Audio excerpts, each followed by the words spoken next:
Од Општинската организација на СДСМ Кочани испратија соопштение во кое се вели дека денеска истекува и третиот поред мандат на контраверзниот вршител на должност веде на Средното општинско училиште Гоша Викентиев Спирко Златков. Оттаму го прашуваат градоначалникот Лјупчо Папазов дали и понатаму ќе продолжи со кршење на законите или својата функција ќе ја користи за исполнување на желби на неговите партиски послушници. Дали лицата кои што не ги исполнуваат условите и неколку пати ја имаат злоупотребено својата позиција како веде за своји лични бенефити, каде има истражни постапки, треба да се назначуваат по трет пат на истата.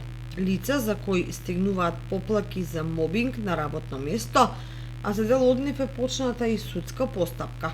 Веде директорот СЗ излегуваше на пресконференција дека му е одземено правото да полага испит за директори, но дали откако полагаа кандидатите во есенскиот рок, тој го положи испитот. Апелираме до градоначалникот да престане со рушење на угледот и достоинството на професијата професор, да престане со рушење на ова средно општинско училиште. Целата кочанска јавност знае дека по трет пат се назначува лице за веде директор на Кочанско средно општинско училиште, без неопходниот положен испит за директор.